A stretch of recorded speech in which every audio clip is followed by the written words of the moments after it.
Right, so what I'm going to try and do in the next 20 minutes is really just give you a little bit of an update on the work that we're doing on Materials 4.0, both at the Royce, and when I talk about the Royce, that's inclusive of all of the centres, and also the work that's linked into that through the Defence Materials Centre of Excellence.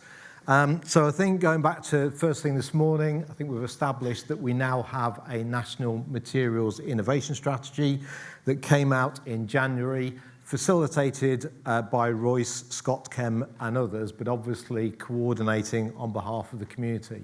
And I guess there was a number of things came out of that strategy. First and foremost, that strategy identified 6 areas that were really going to be highly impactful in materials over the next 10 years, where we've got both innovation drivers and market pull, which is significantly going to move the market forwards. In addition to those 6 areas, what we also had was a group of cross-cutting foundational themes that if you were going to deliver that transformational change in technology, you need to be able to deliver or also support the delivery of those foundational themes. And what I'm going to talk about this afternoon is what I think is probably arguably one of the most transformable themes in that group, which is Materials 4.0, which, as Dave has already said, impacts every part of the materials ecosystem. So first and foremost, why did Materials 4.0 come out so strongly in that strategy and get picked up as a key theme? First of all, it's transformative and it's an all-pervasive technology. I think we can probably all agree on that. It impacts all of the materials themes, arguably equally. It's cross-sectoral, and in this case, what I mean by that it addresses both defence and civil drivers. So we heard from Dave this morning, from Julia, and Andy, the importance of dual technology going forwards, and this is clearly an area where this underpinning technology will support the delivery of dual technologies. And I think most strikingly, it's going to be an area which is going to be turbocharged by developments in machine learning and AI. And in fact, we're already seeing that in terms of the development of Materials 4.0 and its impact. And I'll try and draw out a few examples as I go through of areas where we're seeing that impact. So first and foremost, so what is Materials 4.0? I suspect there's as many definitions of 4.0 as there are people in this room. So rather than attempt my own definition, in the spirit of AI-enabled technology, I asked ChatGPT. And ChatGPT says that Materials 4.0 is the next generation of material science and engineering that leverages artificial intelligence, big data, high-performance computing, and automation. And that's to accelerate the discovery, design, manufacturing, and lifecycle management of materials in alignment with broader Industry 4.0 paradigm. So this is quite a broad definition, and I guess for the purpose of the talk today, that's the breadth of definition. We are talking about this comprehensive approach to Materials 4.0 and that comprehensive definition. And really, as the text underneath highlights, is what we're seeking to do is really move beyond that trial and error process and enable faster innovation. And I guess I'm going to try and draw some examples out as we go through. So just thinking about what are some of the barriers that we have to the implementation of Materials 4.0. First and foremost, access to data and data management is an absolutely huge challenge. We generate collectively and extensively through public funding, we generate huge amounts of data. Much of that data is not accessible. It's recorded locally, it's not in a federated data source, and it's actually quite hard to access. We also have quite complex data flows down supply chains and associated IP issues. Of course, data has value associated with it. So as you're flowing data down through a supply chain, you're actually flowing value down a supply chain. And when you're thinking about a supply chain organization, they may choose or not wish to cascade data down the supply chain. So we need to think about mechanisms to address that. There's a lack of standardization and integration. We don't have a national architecture. We could probably have a debate about whether there is such a thing as a national architecture in this space. And of course, what you're having to do is to implement these systems into a wide variety of enterprise systems, particularly when we're thinking about the application to industry. We also need to demonstrate value extraction. So we need to take some of these models and convert them from abstract concepts into how do they actually deliver customer value. And then the last couple of points on this slide, inevitably, there is a shortage of skills. We've heard about that throughout the day. I would probably argue, particularly in the supply chain, but potentially much wider. And also from a funding perspective, I think it's just the nature of the beast. Funding tends to be quite fragmented. Different projects get funded in different areas, and therefore that tends to drive a certain amount of silo activity rather than looking at a national infrastructure. So just going back to the National Materials Innovation Strategy for a moment, in that document we actually identified, or the community identified, 3 priorities for Materials 4.0. The first priority was access to trusted materials based on national standards. The second priority was about generating materials models and then applying both machine learning and AI to those models, combined with high fidelity experimental data and process data. And the last priority was the development of materials passports. And I'm actually going to, I guess as I go through the talk, pick up some of those priority areas and what we're proposing to do about them. So I guess the question is how are Royce approaching this? And again, I use Royce in a very broad sense of all of the Royce centres, but also including the wider community. So this is not something any individual institute is going to solve. So first of all, we're looking to produce an overarching vision and roadmap for Materials 4.0, which has community buy-in. We need to demonstrate and inform how we generate, curate, and maintain federated data sets. There are parts of the community that do this very well. If you look at the biology community, certain parts of the biology community, I'm thinking about macrocrystallography databases, etc., do this extremely well already. The astrophysics and astronomy community generate and maintain and curate huge volumes of data, which is open and available. We currently, I think in some of the physical sciences, we lag significantly in our capability to do that. We need to develop a series of AI-enabled materials models and use cases, and I'll talk to that in a moment. Facilitate skills and training, and support the development of digital passports. The point here in parenthesis really talks about industry leadership in that space. Clearly, we as a community can input to that, but we clearly need to engage industry in delivering that solution. If we look at mapping that across to your traditional systems engineering approach, where you've got your validation and verification V in blue, I guess overlaid on that is then your digital-based engineering in green, which often is sometimes referred to as the Boeing diamond. What you can see is that the program that we're proposing to deliver actually works its way across that entire life cycle, includes AI and machine learning algorithms, talks to materials passports, and skills and development. And what I'm going to do in the next, I guess, last 10 minutes or so of the talk is just to give you a few examples of the work that's going on in these different areas.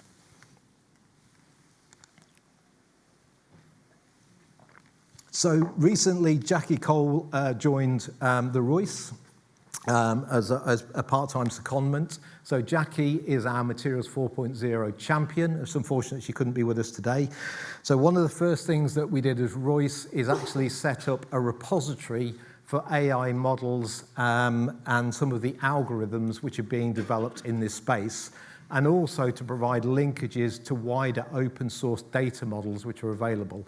A lot of these models are actually looking at accessing open source data using metadata, and I find it's really incredible the capability that you can achieve by going out to open sources, pulling down data, and actually doing optimized prediction using those sources without actually any input data. Clearly, you've still got to validate those outcomes, but it's quite incredible the fidelity of the predictions that you can get around materials properties. So that was a first step in terms of starting to pull some of this information together. The second area that we're active within Royce, and I should say these are relatively short-term use cases that we're seeking to deliver over the next 6 months, was as part of an EPSRC-funded program, the AI for Science program. We've effectively picked 3 use cases: Digibat, the Tata Steel galvanizing line, and sustainable materials. And what we're seeking to do is really to demonstrate end-user value by the application of Materials 4.0 and AI and machine learning. So if I just briefly step through these in turn, in terms of Digibat, this is Aaron Walsh down at Imperial College, where they're, as part of the program, they're delivering and developing high-throughput solutions for digital battery chemistries. What we're seeking to do here is effectively convert those existing workflows into digital workflows, utilizing FAIR data.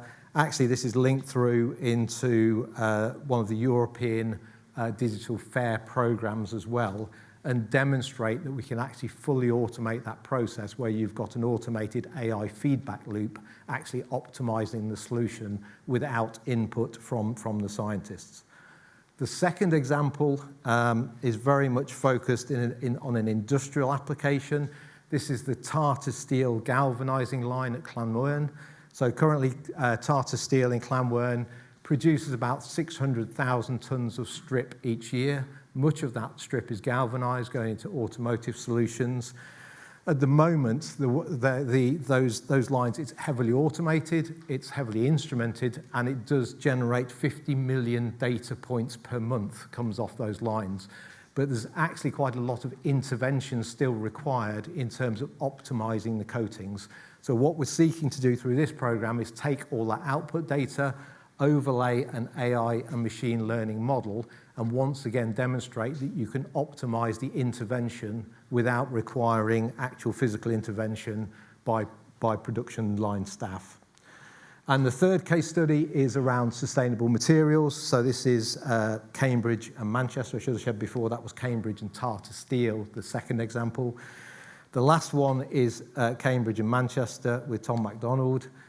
In this case, what we're taking is Fourier transform or infrared spectra. So we're taking the raw spectra, immediately turning that into a chemical fingerprint, and then actually off a production line style process is then determining whether that's virgin material going through that process or whether it's a mixed waste product or whether it's a heavily recycled product. And what you would then do is direct that into different recycling waste streams or resource streams, arguably, because it's no longer a waste stream. So those are 3 examples where we're seeking to demonstrate impact over the next 6 months. And what those examples are doing is also informing the architecture and teasing out the issues that you have around the implementation of these types of approaches. The intent being that we will then take that forwards as a community as a much larger program of work. And I think our expectation is that, and I think we've sort of had that, I think EPSRC understand the direction of travel in terms of where we want to take that program. So those are civil and industrial use cases. Just stepping across in terms of the thinking about dual-use applications. So within the Defence Materials Centre of Excellence, we cover all of the 5 defence domains. These were highlighted by Andy earlier this morning, so air, effectors, space, land, and maritime. And we have a number of pan-domain activities. And one of the things that Andy mentioned this morning was that within that pan-domain activity, Materials 4.0 and materials modelling is central.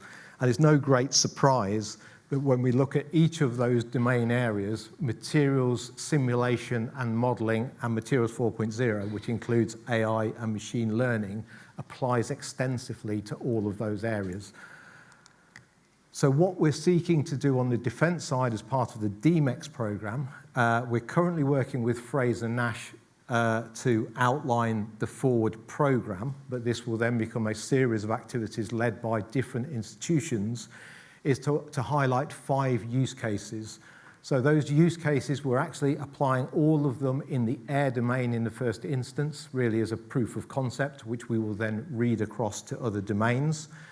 But in terms of those use cases, we're looking at through-life availability, so examples where we would use AI, machine learning, and Materials 4.0 to support through-life availability, rapid in-field decision-making, weight reduction, cost reduction, and the high throughput assessment of low-value parts. And I guess in terms of that last one, but it's equally true of all 5 actually, of course you can apply this to exquisite, very high-value manned aircraft. Equally, you can apply it to autonomous aircraft, but in many cases it also applies to drone technology. And of course we're seeing an environment where drones are becoming quite dominant as on the battlefield. So what we're seeking to do here through these use cases is actually take some of these solutions out of the laboratory and transfer them into a frontline capability. The timeline on these are slightly longer. We're probably talking 18 months to 2 years. And we've nominally sort of penciled in a couple of £1 million of activity against these various activities. Okay, so I'm going to start to come towards a close now, but before I close, I'm just going to pick up 2 other areas. So one of the other areas we talked about was how we develop the skills needed in this area. So what we're currently doing, we're working with, you can see the list of the partners at the bottom of the slide there. So we're working with that partnership with Chris Race and Rob Lindsay, who are leading the Materials 4.0 CDT, to start to develop capability around this whole area. Now, clearly, a single material CDT is not going to be able to produce the scale of training and development that we need, but it starts to provide some of the baseline for that training and starts to inform some of the work we need to do. One of the things that the CDT can do, though, as part of its training development, again, as part of the DMEX program, we're working with the Materials CDT to work up a Defence Materials 4.0 training program. Once we've worked up those training modules, of course, a material doesn't know whether it's being used for a defence application or a civil application. What those training courses, you may change the case studies that you're using, but of course, you can take those training courses and then deliver them more widely. So we do see the work that we're doing with the CDT as quite instrumental in starting to drive that change. And last but not least, I'm just going to say a few words about materials passports. So materials passports are really where we're talking about creating standardized digital documents where we're passing information down the supply chain. That's about materials provenance. It's also enabling traceability, and it facilitates recycling and the circular economy because you understand what the provenance of that material is and also how you go through recycling. I won't read all the challenges out, but there are numerous challenges which I outlined before with how you apply this and how you apply this in a multitude of different enterprise systems. But what we're doing with Royce is we're working with industry and academia to explore how those digital materials passports can be integrated into existing processes and supply chain protocols. And I guess Dan Cogswell at Sheffield has been one of the champions of this approach and has been actively supporting that both in Royce and also within the DMEX program. So that really brings me towards the end of the talk. I guess in summary, I think clearly Materials 4.0 has come out as one of the very key themes within the National Materials Innovation Strategy. In terms of next steps, what we're currently doing is consulting on the development of a system-wide architecture with the community, and that's thinking from databases, data management, through to analytical tools and skills. We're delivering a series of demonstrator projects that deliver real-world action. And then just going back to my earlier points, access to data is critical. So for the UK to remain competitive, access and leveraging the data that we have collectively that we're generating, not just at Royce, of course, but in the national facilities, in academia and in industry. Somehow we need to find a way of leveraging that and unleashing the potential so that we can utilize the full power of AI and machine learning tools. So I guess my final remark just to leave with you is this process is ongoing over the next few months. We are actively seeking community engagement. So if you would like to input into this process, you can talk to myself, you can talk to Dave, Ian Kinlock, or Jackie Cole, and we can point you to the right people to talk to. So with that, I will wrap up, and thank you for listening. Thank you.